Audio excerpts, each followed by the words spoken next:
So, as promised, today was to be the day for chronic ailments in pregnancy lactation. Last time we covered acute infection. So, there was one condition left out, which was neither an acute infection nor a chronic infection, but a very acute presentation in pregnancy called hyperemesis gravidarum, and something which we only can manage because no patient can go to a gynecologist again and again and again. So the order today is I will talk for 10 minutes on hyperemesis. Then Alka ma'am will take management of thyroid disorders in pregnancy and lactation. Then I will come back. I will cover hypertension and asthma in pregnancy and lactation.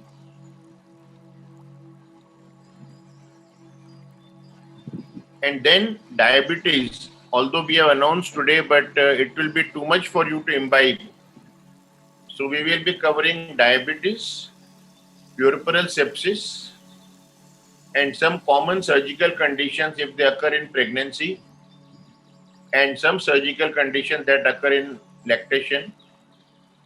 So this way we will cover our 4 series. I am trying my level best to approach a pediatrician to talk to us for a day on what care we primary care practitioners should take while dealing children from 1 month till 1 year, because that is the time when people come to us. Although they may have a pediatrician, we are the first point of contact. Then there are a lot of patients who cannot afford pediatricians, our lower socioeconomic patients, which also make a bulk of practice. So we should be aware what to look for, what not to do while handling a small child. And as I have said every time, that while dealing with a child or an adult an acute condition, always think, is there a possibility of this patient popping on me in next 24 hours? So let's start. What is hyperemesis gravidarum? As the name suggests, gravidarum means connected to pregnancy. Hyperemesis. Hyperemesis gravidarum is uncontrollable vomiting, an extreme form of normal nausea and vomiting during pregnancy. Now understand, a patient will always say, Kahi raat nahi, I can't retain anything. Multiple vomiting is not hyperemesis. Hyperemesis should have one of the few factors: more than 5% of body weight loss. That is not if, that is off. So that makes it mandatory for us that if we have any pregnant patient, the minute we come to know whatever stage he or she, whatever stage she may be, I have to monitor her weight.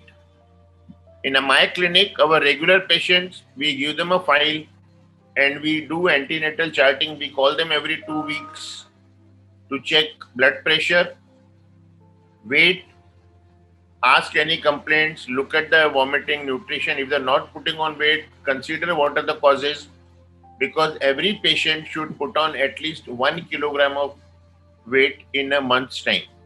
We look at edema feet, and maybe once in 2 months we get a urine test done to check for proteins if everything is normal. So weight loss of more than 5% of body weight or dehydration. All the signs and symptoms of dehydration, moderate to severe dehydration due to continuous vomiting and inability to retain anything. Ketosis. This is something which we don't do generally, but then we have to start now. Any patient of vomiting, multiple vomiting in pregnancy, if you do a urine test, if you are one of a good GPs who has a ketone strips in the clinic, well and good. Otherwise, send a urine routine and ask them for immediate ketone bodies in the urine. If ketone bodies are present in the urine, even 2+, then that is the case of hyperemesis gravidarum.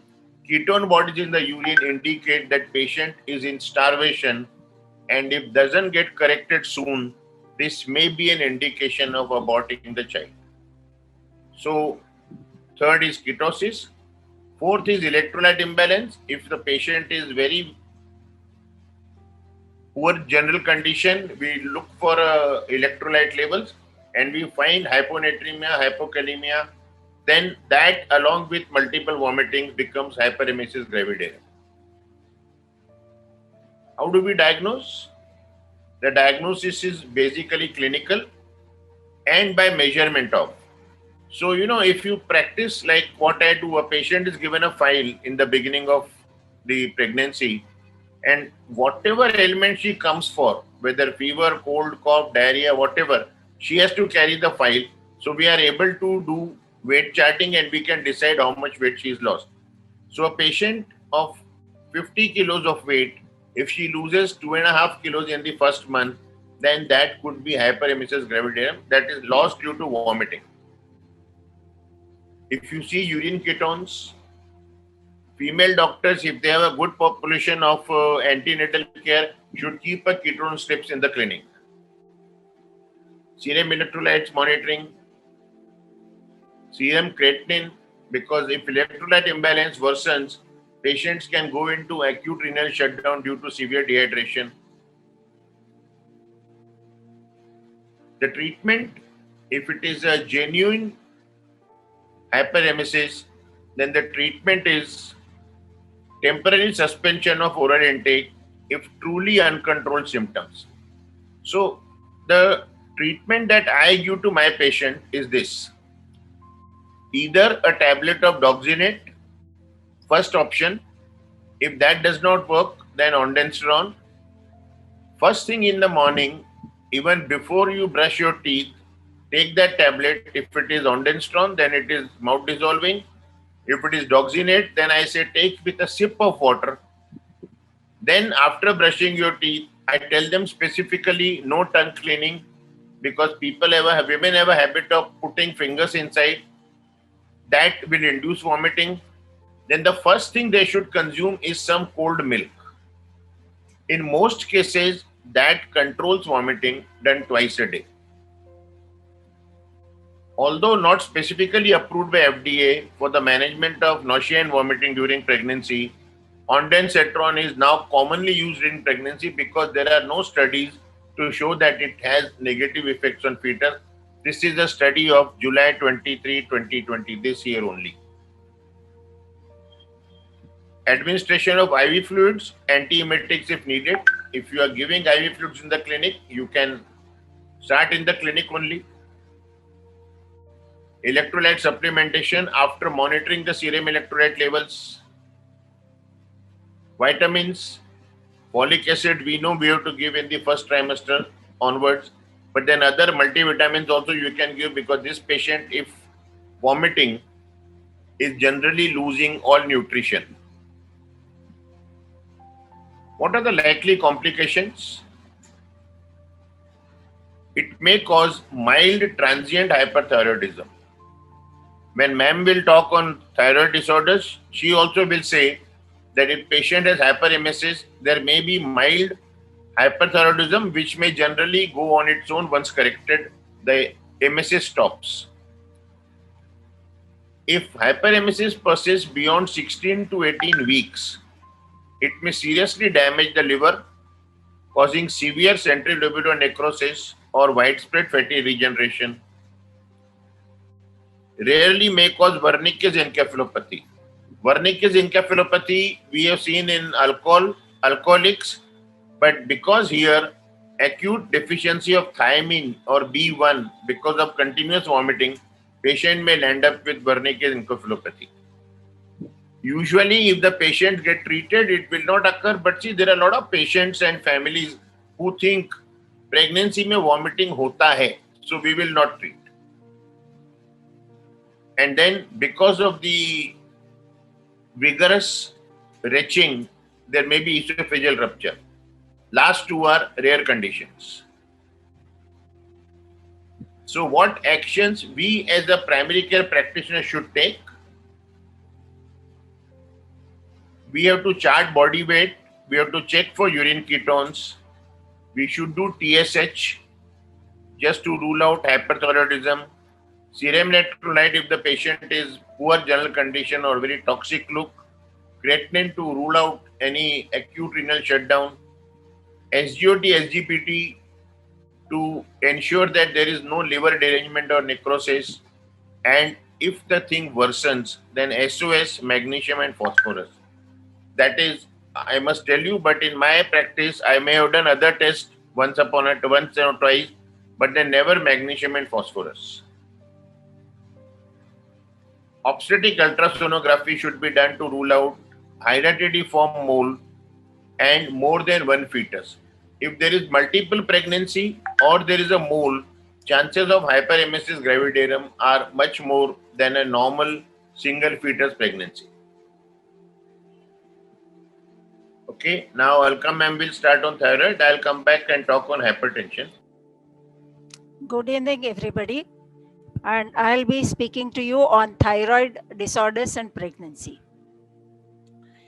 Now, as you all know, when we evaluate the thyroid, there are two aspects that we have to see.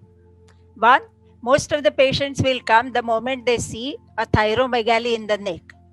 गांठ है, गांठ बोला तो उनको इतनी they are so much worried कि गांठ ये ना it is fixed in their mind that it must be cancer.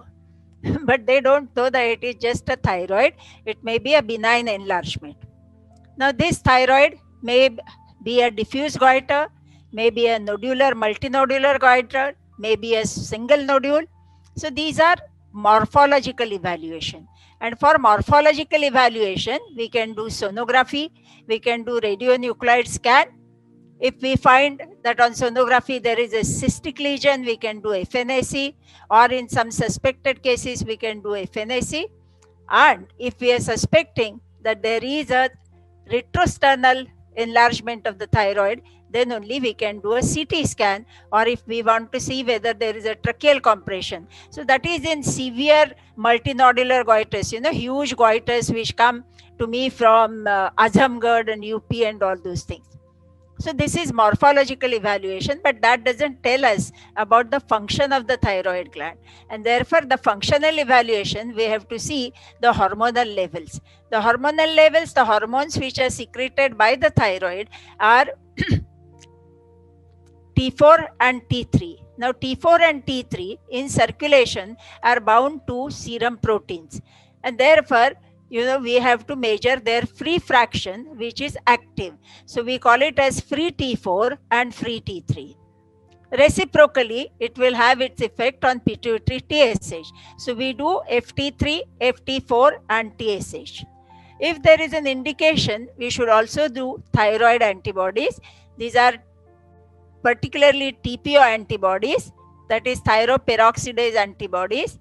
They are also called as antimicrosomal antibodies, anti-thyroglobulin antibodies, and thyroid stimulating immunoglobulins. So these are different types of antibodies, but the functional evaluation will be mainly the hormonal evaluation with FT3, FT4 and TSH. Thyroid,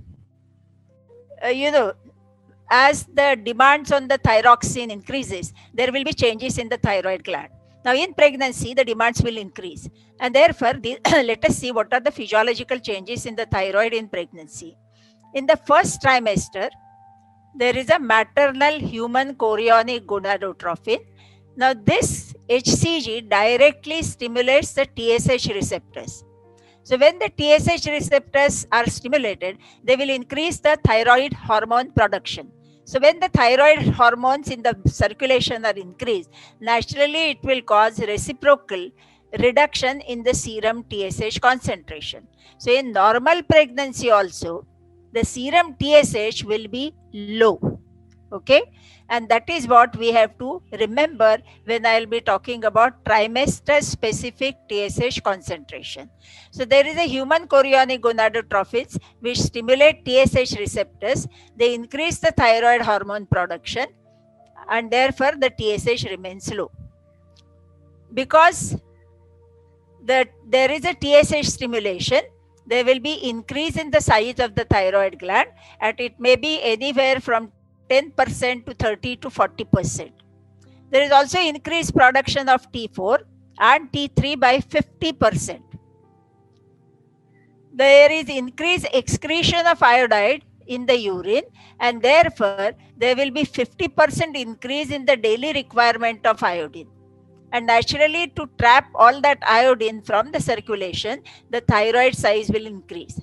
There will also be increase in the thyroxine binding globulin. Therefore, in pregnancy, because the thyroxine binding globulin is increased, the total T4 levels are elevated. And that does not give the idea to us about the functional capacity. Therefore, we have to measure free T4, which is an accurate measure of the active hormone. So, total T4 will be increased because of increased TBG. Okay, these are physiological changes. Now, what happens to the fetal thyroid? The thyroid hormones are essential for fetus for the growth and development, particularly of the brain. We all know our growth depends on the thyroxine. Our metabolism depends on thyroxine, and it is very, very essential for the development of brain. The same thing applies to the fetus. So fetal growth is dependent on thyroxine. Now, development of fetal thyroid starts from the 3rd week of gestation. Synthesis of thyroid hormones starts from 11th week of gestation. But most of this thyroid hormone, instead of T4 getting converted to T3, it gets converted to reverse T3. And therefore, fetus is dependent on the maternal thyroxine in first trimester. In fact, throughout the pregnancy, but more so in the first trimester when the organogenesis and development of the brain is taking place. And therefore, we have to be very, very careful in the first trimester to evaluate the thyroid status of the mother, and if necessary, give enough thyroxine so that the fetal growth is not affected. Therefore, what will happen in pregnancy? A patient may have a simple enlargement of the thyroid, as we said, physiological goiter. So there will be a goiter, thyromegaly, and the patient will come to you, gale mein gaanth hai. Assess the thyroid functions and then decide whether this is a goiter which can be left alone or it needs some treatment.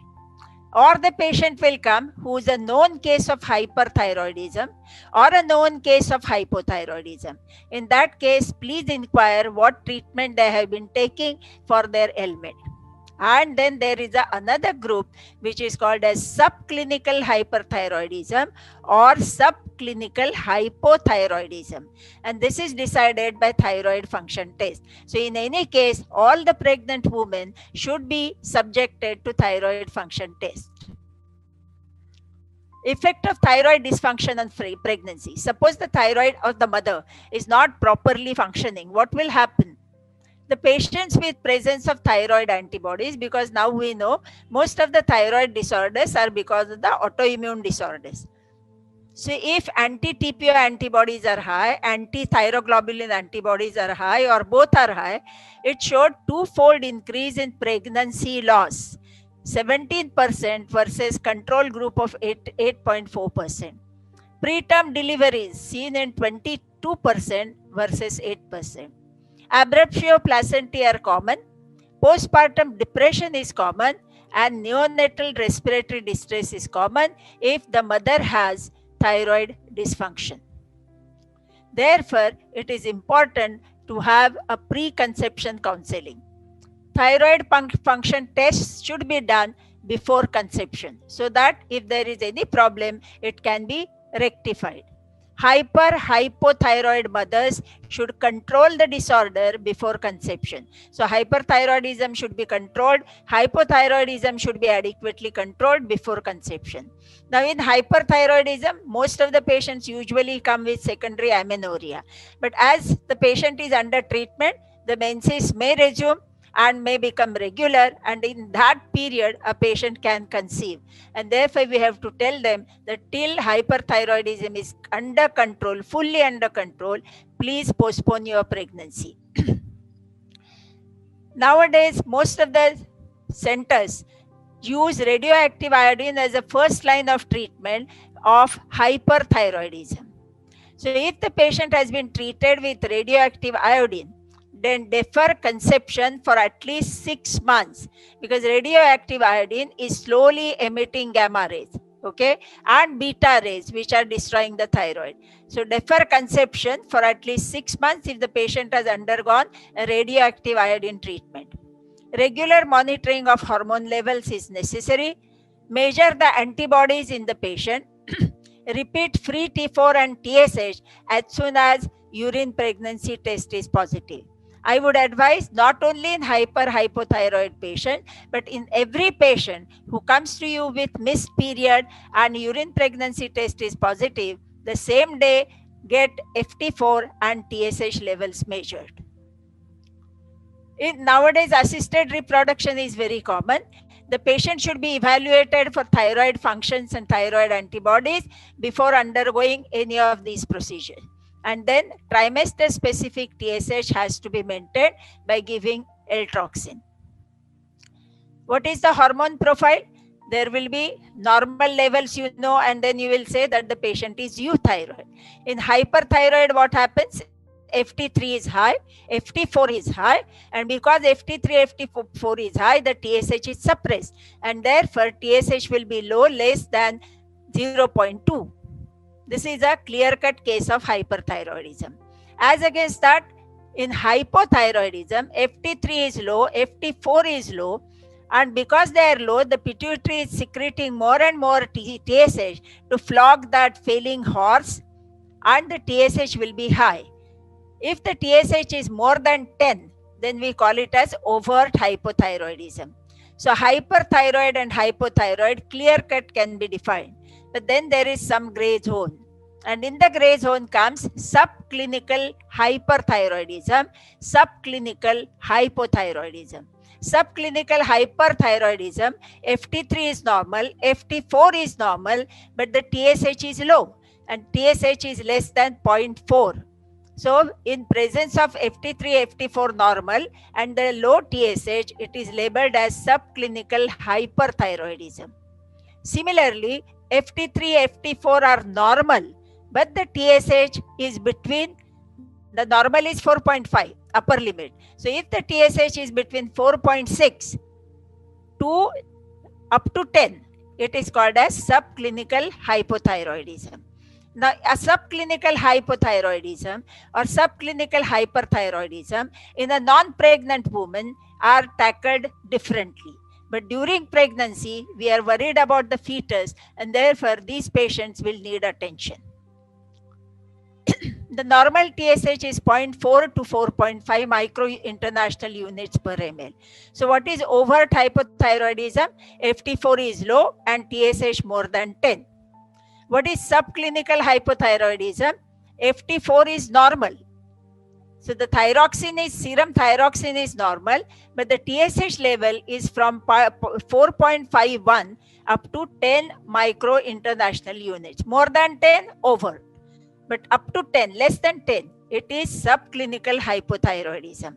If it is a non-pregnant woman, I will not be in a hurry to treat her, but I will keep her, I will measure her autoantibodies, and then I will keep her on a follow-up every 6 months. When it goes more than 10, we can treat her. But in pregnancy, the scenario is different. We should measure the anti-thyroid antibodies, anti-TPO antibodies, and anti-thyroglobulin antibodies.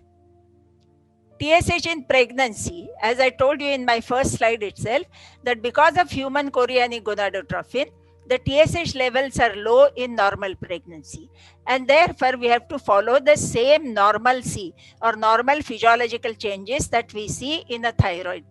So trimester specific serum TSH, in the first trimester, the serum TSH has to be kept between 0.1 to 2.5.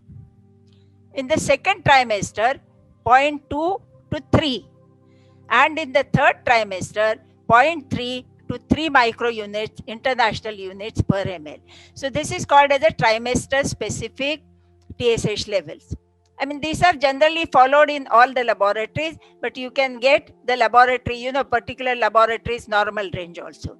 Nowadays, all the laboratories give you trimester specific TSH levels. So in first trimester, 0.1 to 2.5. Now, if suppose there is a person, a lady, whose serum TSH is 4.5 and she is not pregnant, I am not worried about it. But if she is pregnant, that 4.5 I have to bring down to less than 2.5 in the first trimester. So she also needs a treatment during pregnancy. Therefore, it is necessary that preconception counseling. Now, prior to conception, therefore, we will have a mother who's euthyroid, but her TSH is 4.5. Euthyroid, TSH 4.5, absolutely normal. But when she gets pregnant and TSH is 4.5, we'll have to treat her. Subclinical hypothyroidism, TSH less than 10. Overt hypothyroidism, TSH is more than 10. So all these three categories will require a treatment. Now, when we start a treatment, remember most important thing, levothyroxine dose to maintain trimester specific TSH level. So start with a low dose of levothyroxine, Thyronorm, Eltroxin, so it is a thyroxine, to maintain the TSH level which I told you, trimester specific range. No desiccated thyroid. You get thyroid extract in the market, but that is not standardized. So therefore we don't know how much exactly the levothyroxine that it contains, and therefore we cannot use it in pregnancy. So no desiccated thyroid. We cannot also give triiodothyronine or T3, and therefore that should not be used.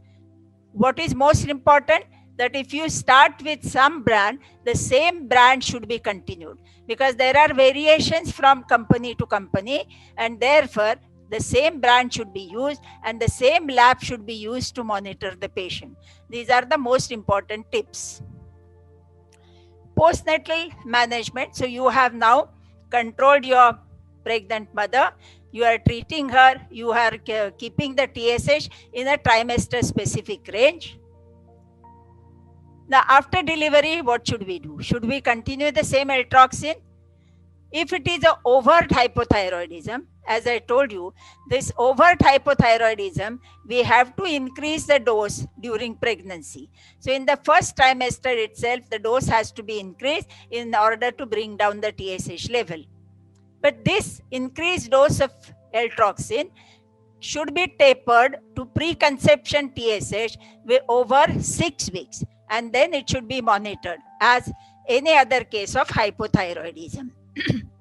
Subclinical hypothyroidism, it could be antibody positive case, omit Eltroxin, monitor at 6 weeks, because antibodies are positive, and therefore that subclinical hypothyroidism may have elevated TSH after 6 weeks. So follow up at 6 weeks, monitor with TSH, and then if the TSH is less than 10, follow this patient as a subclinical hypothyroidism. Keep on repeating TSH every six months, and then if it becomes more overt hypothyroidism, treat it. If it is a TPO negative, then the patient is euthyroid, Eltroxin can be omitted, and if she gets some symptoms, she can follow up, otherwise no need. Now, what is most important, that please tell your patient clearly about the duration of treatment. Otherwise, what happens, most of the gynecologists or most of the doctors, they see the TSH level, start Eltroxin, and then after delivery, the patient never goes back to the doctor. She continues that Eltroxin inadvertently, because doctor has told her कि आपको thyroid है. I get almost 100% of the patients who come and tell me, when I ask them क्या problem है, thyroid है, thyroid है. अभी thyroid तो हर एक को होती है भाई, मेरे गले में भी thyroid है का मतलब क्या? So we are not very clear to the patient. We must tell them every human being has a thyroid. It has to be there. We are talking about its function. If it is normally functioning, normal thyroid है. अगर नहीं तो क्या है, hyper hypo. Now, in this case, we have to tell them that if it is overt hypothyroidism, lifelong treatment, but for subclinical and TPO negative euthyroid patient, the treatment will be stopped after the delivery. Otherwise, these people inadvertently continue. After 2 years, they go to a doctor and say, नहीं मुझे pregnancy में thyroid हुई थी. The doctor doesn't even know कि क्या हुआ था, hyper था, hypo था, क्या treatment. And then these ladies are not very particular. They are taking as and when they feel like. And therefore, we cannot play with these hormones. Please tell them that this is the case and this treatment only will be up to delivery. After that, it will be stopped, but the patient should come to follow up in a postnatal period. What we have worried in a hypothyroid mother is a neonatal hypothyroidism, which may land up as a cretinism or juvenile hypothyroidism. In Europe and USA, all the newborns undergo a screening test. And here also, most of our gynecologists are now doing this test in a newborn. In a newborn, on the third day, we can do either people, if you are doing umbilical cord blood, it can be immediately at the time of delivery, but most of them prick a hill on the second or third day, and then we measure the TSH and FT4.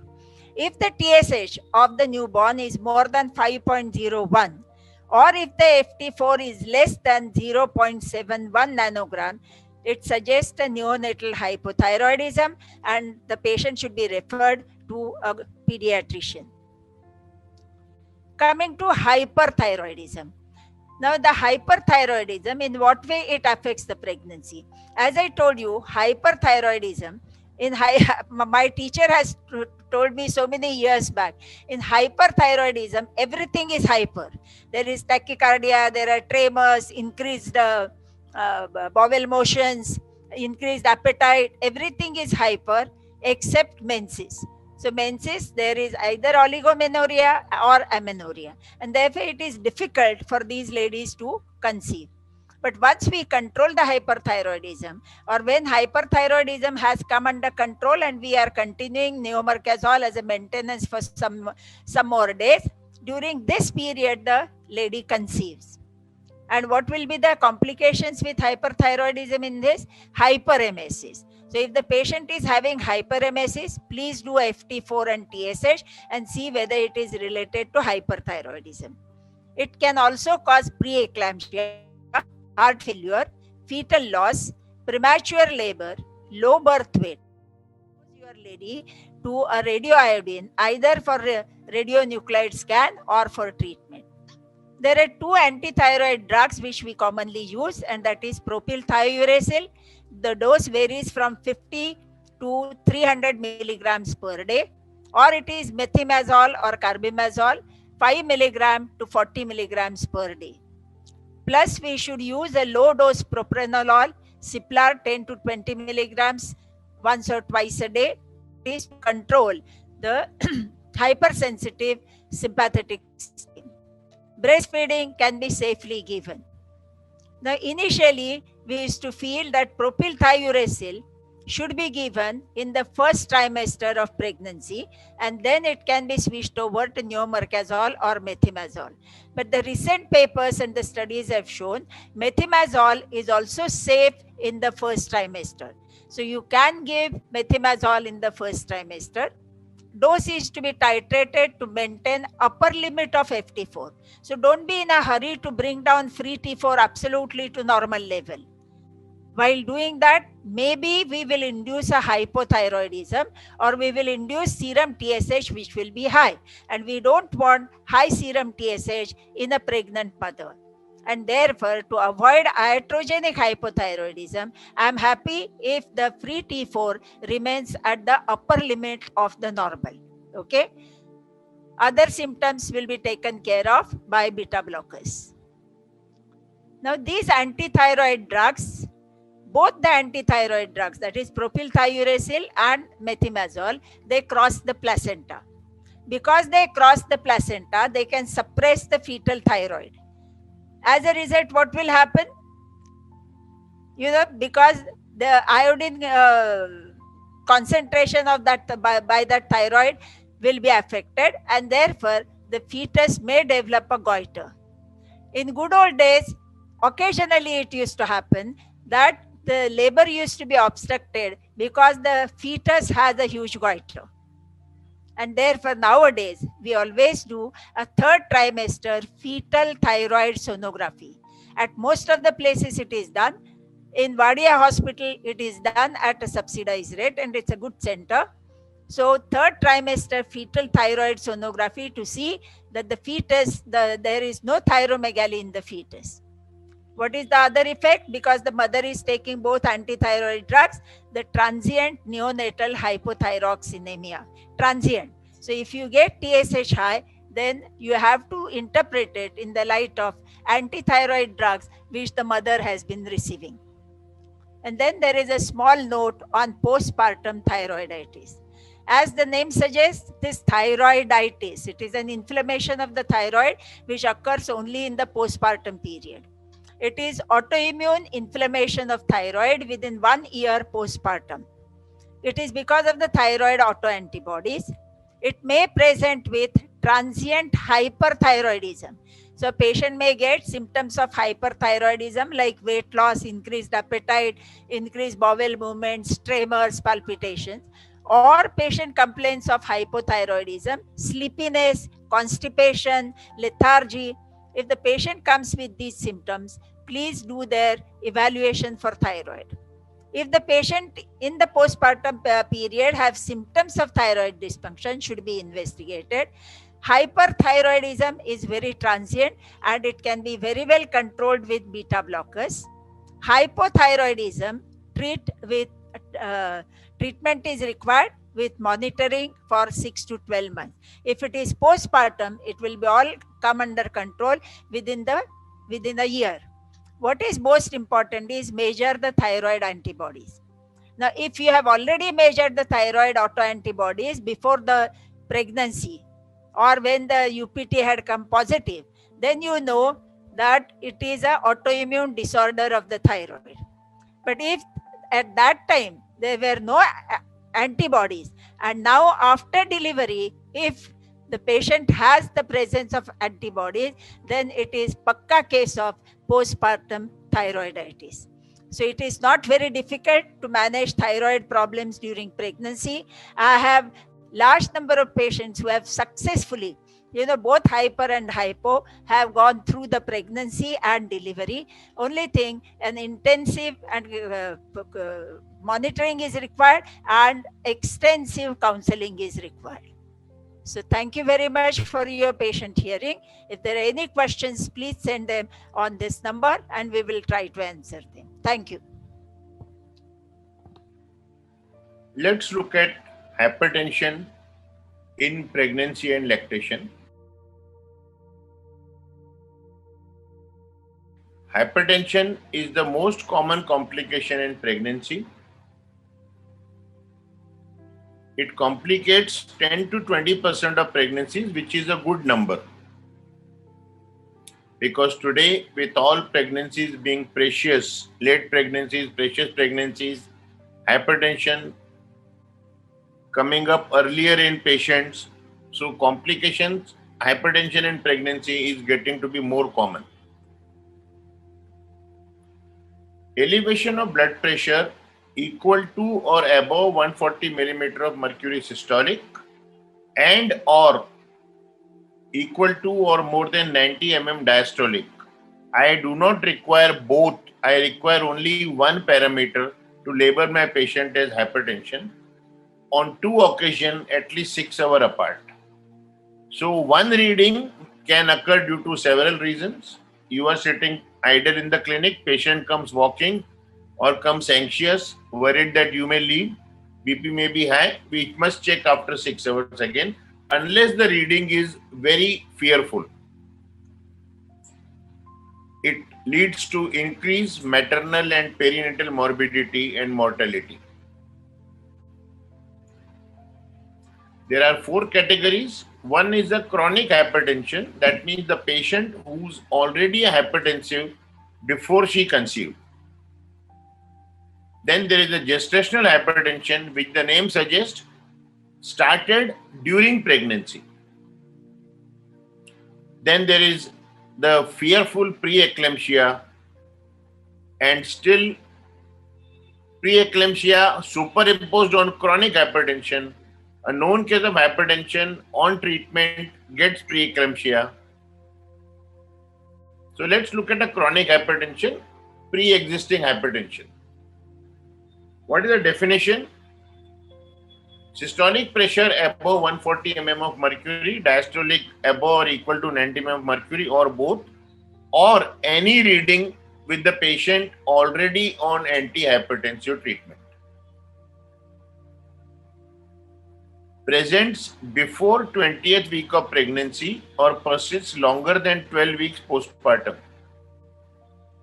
The old hypertension patient conceiving persists more often.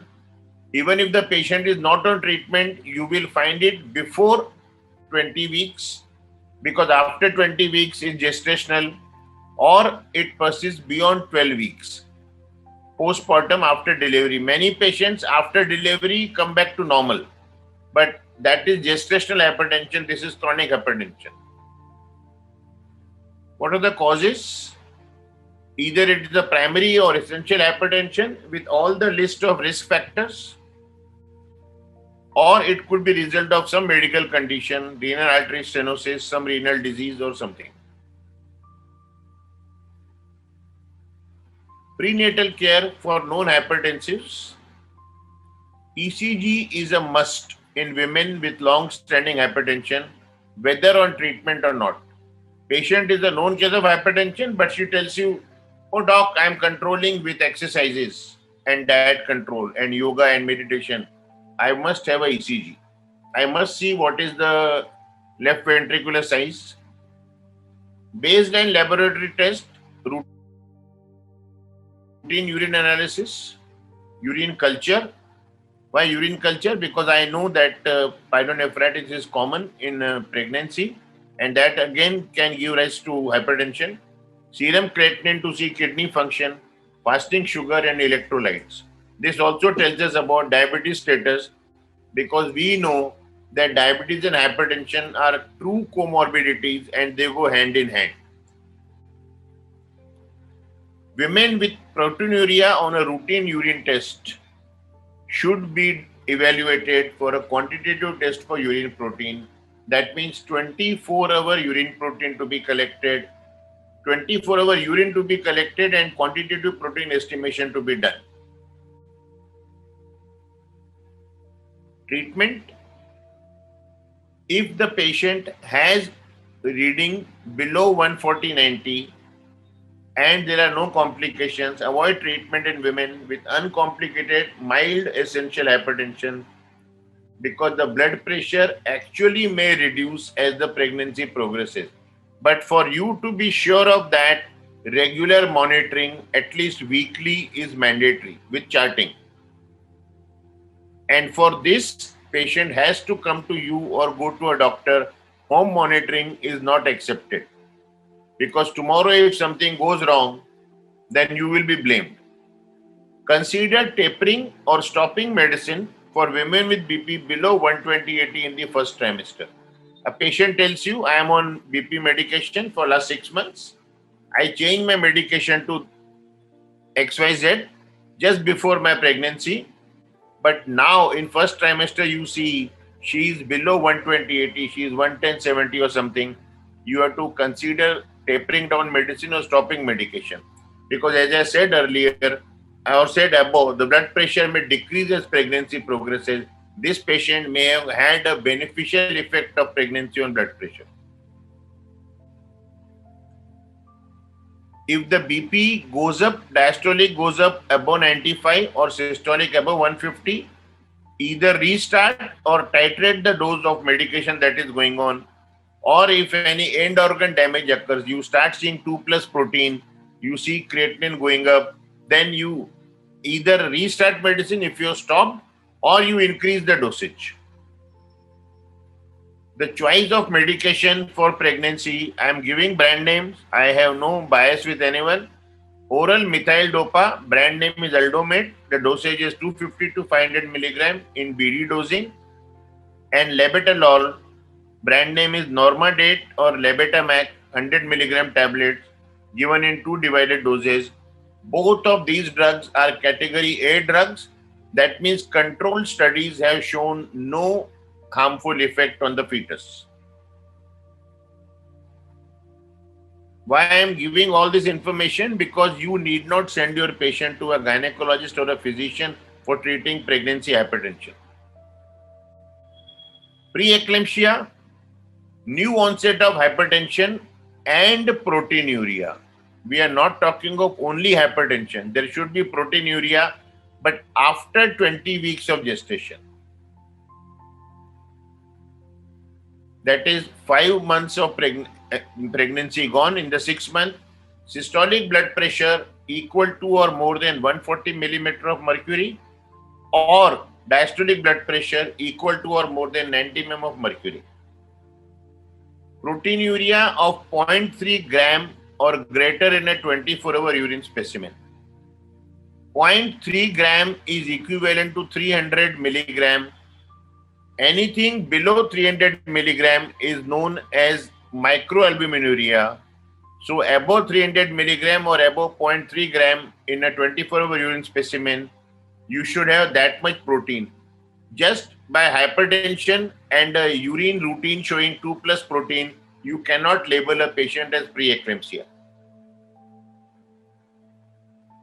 Preeclampsia, if it occurs before 20 weeks, patient first urine at the onset of pregnancy did not show protein, patient was normotensive, but after 12 weeks, patient becomes hypertensive and you start seeing protein.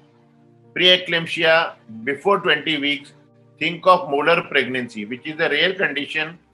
Non-viable fertilized egg is implanted. Ideally, we will not see a non-viable fertilized egg implanted, but this gets implanted. It's a gestational trophoblastic disease, so look for that. An ultrasound will be helpful. What are the categories? Mild preeclampsia and severe preeclampsia. For severe preeclampsia, there are these 10 conditions and you must have one of the following. Symptoms of central nervous dysfunction, blurred vision, scotomata, floating dark spots in the vision, altered mental status, and severe headache. Symptoms of liver capsule distension, right upper quadrant or epigastric pain. Nausea, vomiting, new onset. I would suggest take a snapshot of this. It will come help if you're dealing with a precious pregnancy.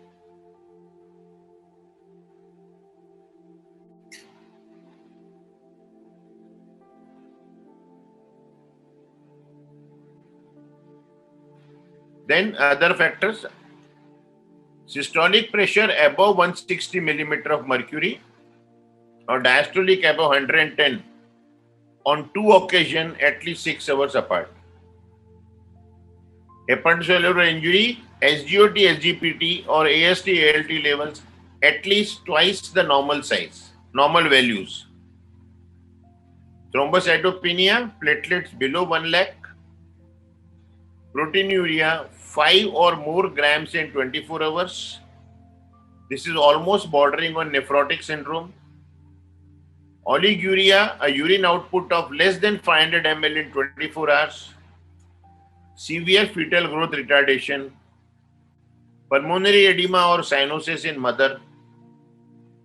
And cerebrovascular accident in mother.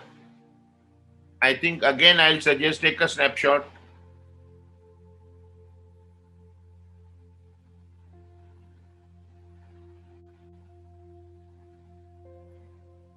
Then a known hypertensive on treatment controlled suddenly developed preeclampsia affect 10 to 25% of patients with chronic hypertension. Pre-existing hypertension with one of the following sign symptoms. New onset proteinuria. Hypertension and proteinuria beginning prior to 20 weeks of gestation. A sudden increase in blood pressure, patient has been coming to you weekly or fortnightly, all reading normal. Suddenly you see 168, 110. Thrombocytopenia, elevated SGOT, SGPT.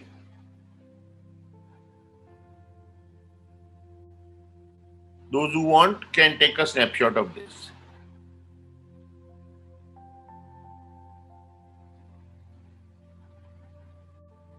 How do we treat preeclampsia? The definitive treatment of preeclampsia is delivery. So you see what is the time of gestation, because if left untreated, this preeclampsia can go on to eclampsia and may cause maternal death also. Major indication for antihypertensive therapy is prevention of stroke, because I have had at least 3 patients in my practice in 43 years who somehow refused to take treatment for hypertension, and then all 3 of them had seizures and gave birth to a stillborn child. 1 lady died, 2 ladies survived. Diastolic pressure more than 105 to 110 millimeter of mercury, or systolic equal to or more than 160 millimeter of mercury. Choice of drug therapy, if you are dealing with a very high BP, 180, 110, 120, then you give IV labetalol, IV hydralazine, and sublingual nifedipine, long-term oral methyl dopa or labetalol. Optimal control of blood pressure and monitoring kidney function is the treatment for preeclampsia. You don't have to treat protein separately. Once you control blood pressure optimally, then that protein also disappears. Just keep a watch on creatinine function. Eclampsia, occurrence of generalized convulsion and or coma in setting of preeclampsia with no other neurological pathology. So if you have a patient, pregnant patient that you are treating, you may not have done a urine test, you may not know her protein levels in urine, but you know she is on medication for blood pressure, or even if not, and you suddenly get a call that she is getting severe excruciating headache, drop everything and run. She may have gone into a sudden preeclampsia, going to eclampsia, and maybe in line for a convulsion or a brain hemorrhage. Gestational hypertension, mild hypertension without proteinuria. Our preeclampsia is hypertension with proteinuria. Gestational hypertension is mild hypertension without proteinuria. So proteinuria is the differentiator between a gestational hypertension and preeclampsia. Develop in late pregnancy after 20 weeks of gestation, resolves by 12 weeks postpartum. Like gestational diabetes mellitus, this starts after 20 weeks and resolves early. Diabetes doesn't resolve by 12 weeks, but hypertension resolves by 12 weeks, and most patients are off medication after 12 weeks of delivery. Can progress onto preeclampsia, often when hypertension develops under 30 weeks of gestation. Between 20 and 30, if it develops, it can go into preeclampsia. Indications for and choice of antihypertensive therapy is same as that of preeclampsia women, alpha methyl dopa and labetalol.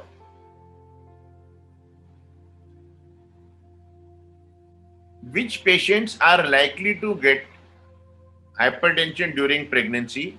There is a big list. Nulliparous patient or preeclampsia in previous pregnancy, age above 40 or below 18, family history of pregnancy-induced hypertension, chronic hypertension, chronic renal disease, Apla syndrome, vascular or connective tissue disease. This is rheumatoid or other connective tissue disorders, autoimmune disorders, diabetes mellitus, either type 2 diabetes mellitus, pre-pregnancy or gestational diabetes mellitus. As I told you, diabetes and hypertension are truly comorbidities, and collectively, jointly, they have synergistic adverse effect. As I always say, hypertension may be 1 point, diabetes may be 1 point, but both together actually become 11. Multiple gestation, multiple pregnancies, high BMI, obesity or morbid obesity, hydrops fetalis, unexplained fetal growth restriction or retardation. Please take a snapshot. This will help you come handy sometime.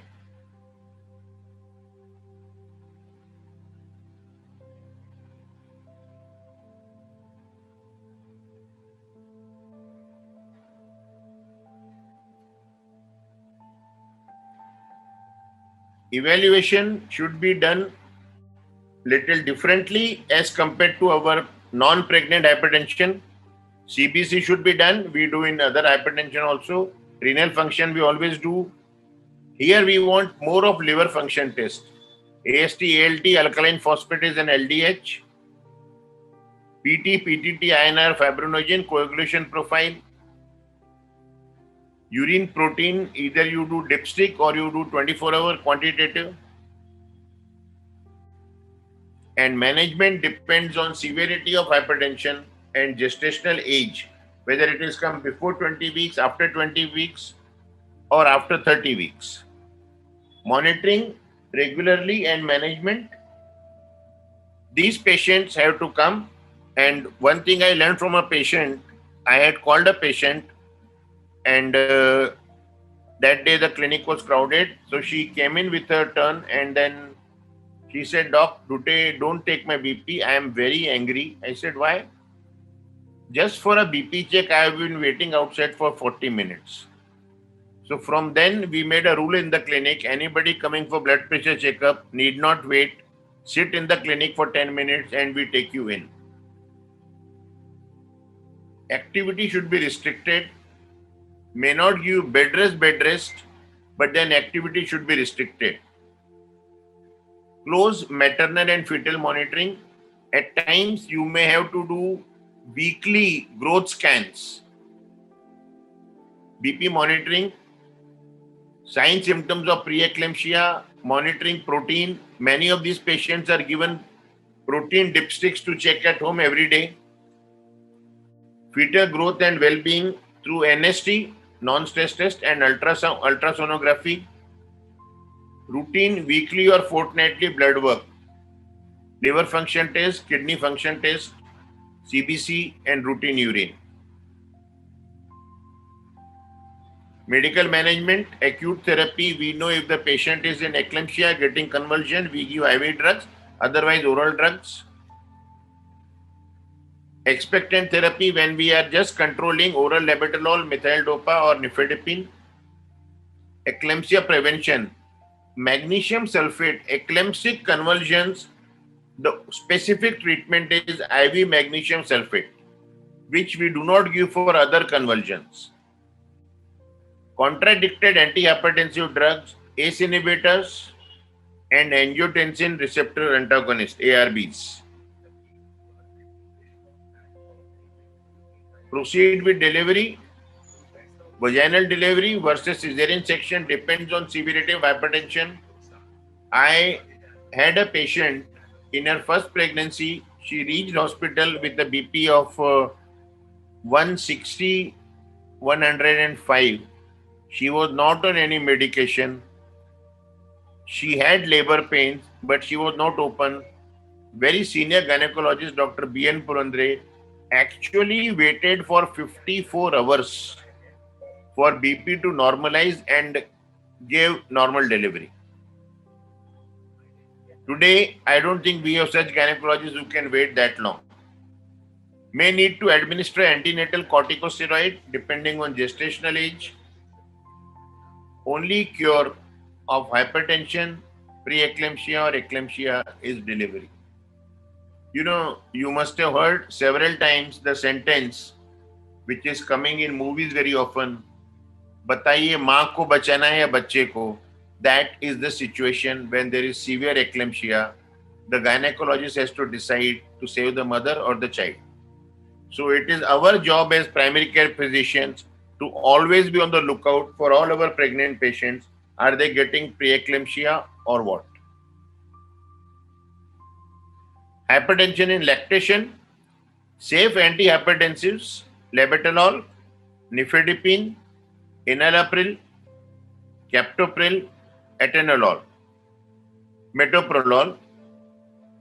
Insufficient evidence on safety of ARBs, amlodipine, ACE inhibitors other than, see, enalapril, captopril are ACE inhibitors, but other than these two, we don't have sufficient evidence.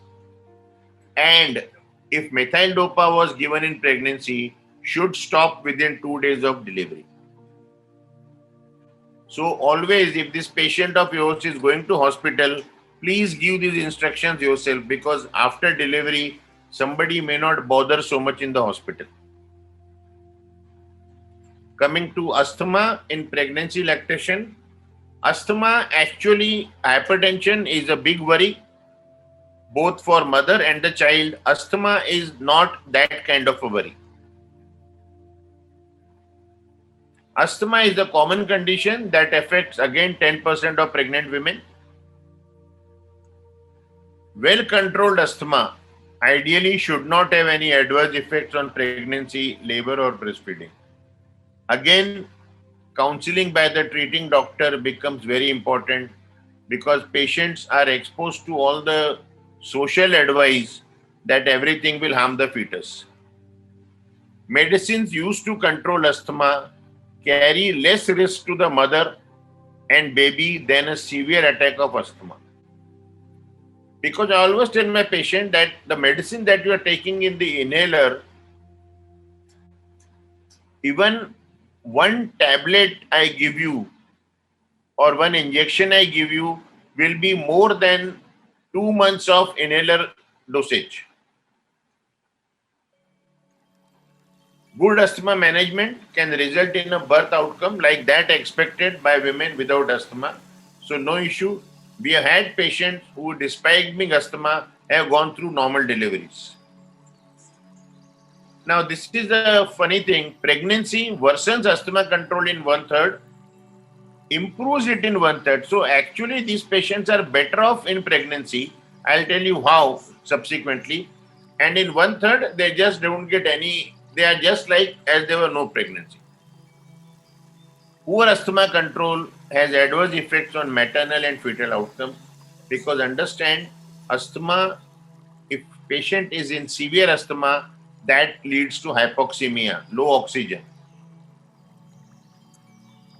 Standard therapy with inhaled corticosteroids, with or without addition of short and long-acting beta agonist, can be safely used in pregnancy. So if your patient is on an inhaled steroid and or LABA or SABA, the same thing can be continued in pregnancy. Make sure patient takes that regularly. What is the positive effect on pregnancy? In pregnancy, free cortisol levels increase. So this free cortisol level actually protect against inflammatory triggers. We give steroids for inflammation. The body is producing natural steroids. So inflammatory triggers, if they are coming up for asthma, these will be controlled.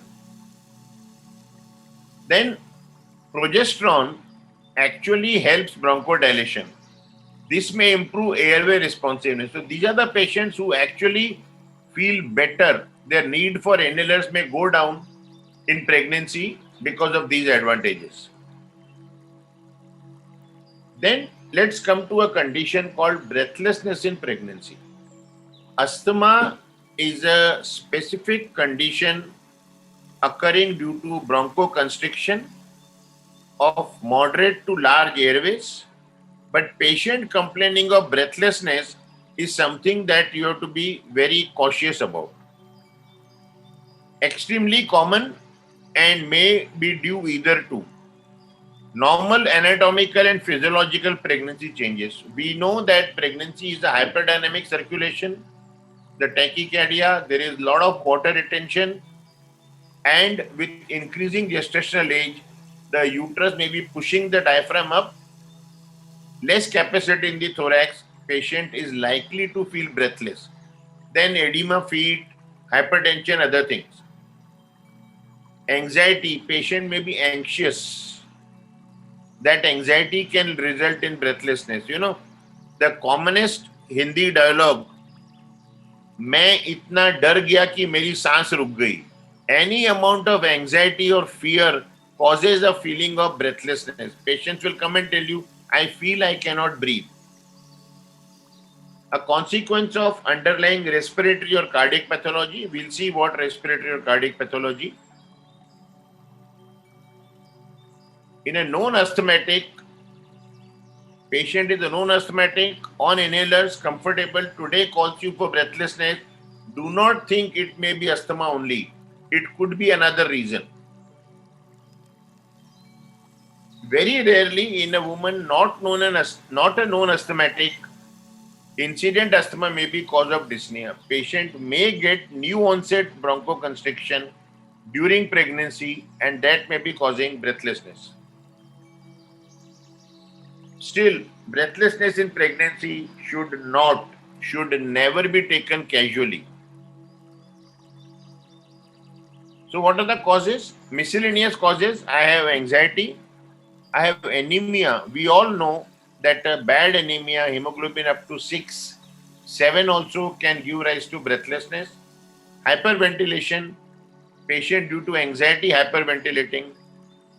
Then respiratory causes, acute exacerbation of asthma, lower respiratory tract infection or pneumonia, pulmonary embolism, and amniotic fluid embolism. Last two will be very acute. Pulmonary embolism will be sudden onset of severe breathlessness and severe chest pain mimicking myocardial infarction. Similarly, amniotic fluid embolism. And then cardiac, it could be an arrhythmia. It could be ischemic heart disease depending on patient's age and comorbidities. And it could be cardiomyopathy. We have to keep these things in mind. Please take a snapshot of this.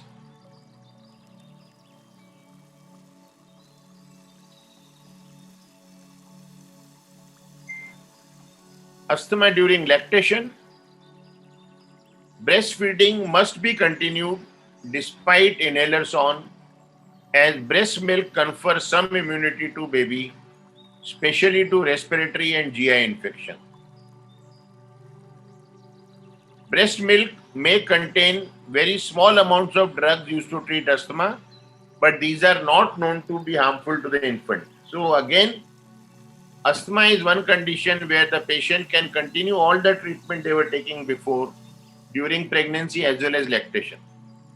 Corticosteroids are about 90% protein bound in the blood and thus they are not secreted in breast milk in any significant quantity, significant enough to have effect in the baby. There is a inhaled corticosteroid, budesonide. The manufacturers have actually recommended that they should not give budesonide during lactation as there are no safety studies available. So there are other inhaled corticosteroids which you can use. And then theophylline. Although less than 1% maternal theophylline is transferred to the infant, it has been suggested that women breastfeed their baby before taking theophylline to minimize its side effects. First you breastfeed, then take the tablet. The next feed may be after 2-3 hours. By that time, the theophylline may actually go out of the system. So this is all. Any questions that we have, we'll be willing to answer. So next week we will have, as I told you, diabetes in pregnancy, some surgical conditions. Thank you very much.